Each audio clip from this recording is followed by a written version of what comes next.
Netflix globally बहुत अच्छा perform करता है। रिसेंटली रिलीज स्क्विड गेम ने $900 मिलियन का कलेक्शन का रिकॉर्ड बनाया। Sacred Game, Kota Factory, Little Things, Squid Game, Money Heist जैसे फेमस वेब सीरीज हमें नेटफ्लिक्स ने दी।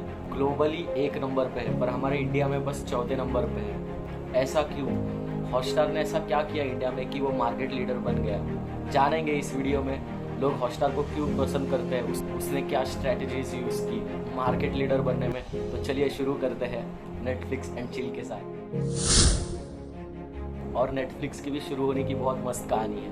एक बार रीड हेस्टिंग्स ने, जो नेटफ्लिक्स के फाउंडर है, डीवीडी रेंट पर ली थी अपोलो 13 की, और वो गलती से रिटर्न करना भूल गए, तो उनको $40 लेट फी लगी और उसे ये बहुत बड़ी प्रॉब्लम लगी, और जो सब लोग फेस कर रहे थे। और वही 1997 में नेटफ्लिक्स की शुरुआत हो गई।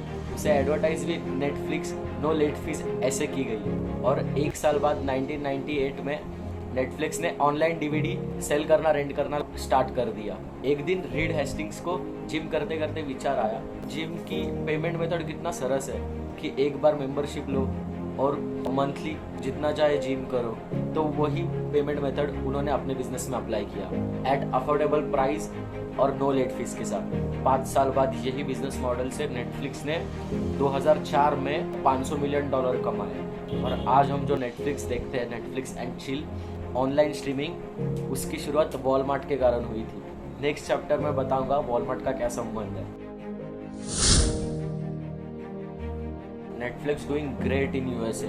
नेटफ्लिक्स पहले से यूएसए में बहुत अच्छा बिजनेस कर रहा है। ऑनलाइन डीवीडी रेंट और सेल करने के बिजनेस में जब कंपनी ने डीवीडी ऑनलाइन रेंट और सेल करना स्टार्ट किया था, तो उसके ठीक 5 साल बाद ब्लॉकबस्टर, जो उसका कंपटीशन है, वो भी डीवीडी सेल और रेंट करने लग गया।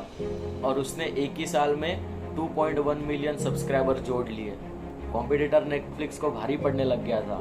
2 साल बाद 2007 में नेटफ्लिक्स ने अपने 55,000 सब्सक्राइबर खो दिए, क्योंकि नेटफ्लिक्स 2-3 दिन में डीवीडी घर पे पहुंचा देता था और उसका कॉम्पिटिटर ब्लॉकबस्टर बस 2 घंटे में, क्योंकि उसका पहले से नेटवर्क था, बहुत सारे रेंटल स्टोर थे, इसीलिए डीवीडी जल्दी डिलीवर हो जाती थी। फिर नेटफ्लिक्स टेंशन में आ गया, फिर उसने भी रिसर्च करना स्टार्ट किया कि क्या हो रहा है ऐसा।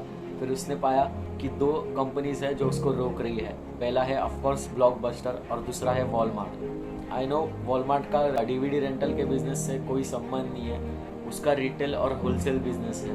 इंडिया में जब बिग बाजार स्टार्टिंग में आया था तो 10 रुपये किलो में कांदा दे रहा था, ऑफर कर रहा था। ये एक स्ट्रैटेजी होती है, इसको बोलते हैं लॉस लीडर प्राइसिंग मॉडल, जिसमें कस्टमर को पहला बहुत कम प्रॉफिट में चीज़ बेची जाती है ताकि वो कस्टमर शॉप पे आए। फिर शॉप में आने के बाद उसे ज़्यादा प्रॉफिट वाली चीज़ें ऑफ़र की जाती है।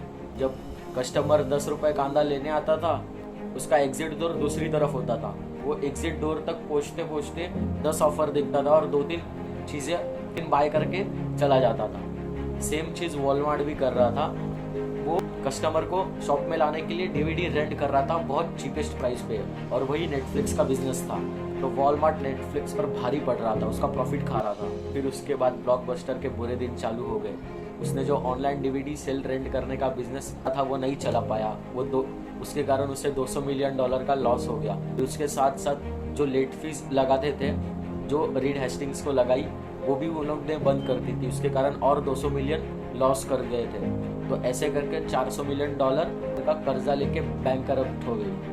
ब्लॉकबस्टर की कहानी वही खत्म हो गई। बट वॉलमार्ट अभी भी नेटफ्लिक्स का प्रॉफिट खा रहा था। तो उसके बाद से नेटफ्लिक्स ने ऑनलाइन स्ट्रीमिंग स्टार्ट कर दिया, दुनिया को ऑनलाइन स्ट्रीमिंग से इंट्रोड्यूस करा दिया।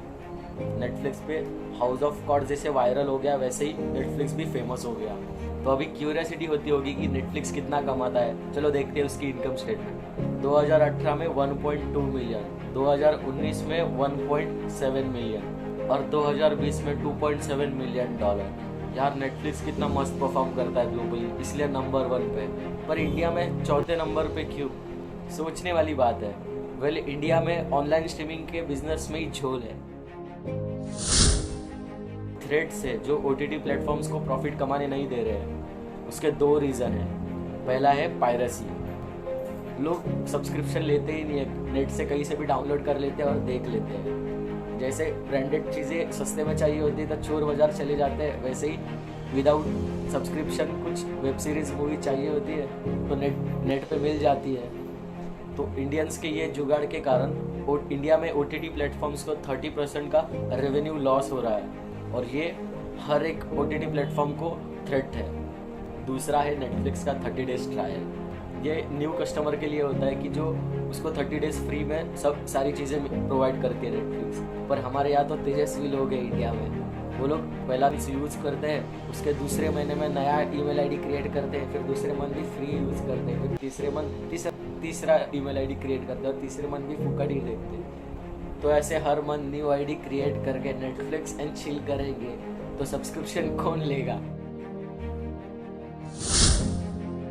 फिर ऐसे जुगाड़ू लोगों में Disney plus Hotstar number 1 market leader कैसे बन गया?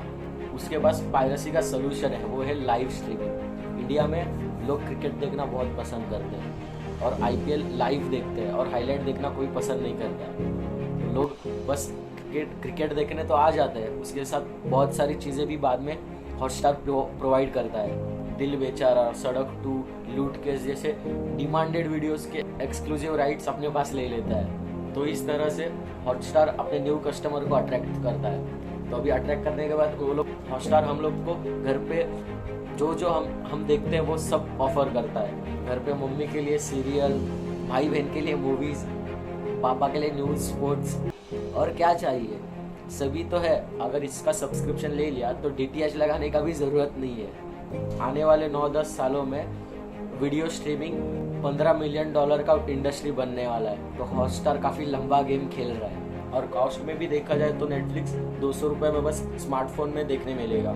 लैपटॉप TV में देखना है तो 500 रुपये देना पड़ेगा, वो भी उसमें बस मूवीज़ और वेब सीरीज। और वही हॉटस्टार सब प्रोवाइड करता है, live streaming, movies, TV shows, sports, news, और वो भी सभी डिवाइस पे, वो भी 300 रुपये में। तो कौन क्यों नहीं लेगा? अपने यहाँ पे होलसम चीज़ें बहुत चलती है। गेम ऑफ थ्रोन्स के एक्सक्लूसिव ले लिए, उसको पता है अपने इधर ये सब बहुत चलता है। मुझे ऐसा लगता है नेटफ्लिक्स के बाद स्टिल अपॉर्चुनिटी है, क्योंकि नेटफ्लिक्स का कंटेंट बहुत सही होता है। उसको बस न्यू सब्सक्राइबर जोड़ने की कमी है। वो कैसे जोड़ सकता है? पहला है लाइव स्ट्रीम।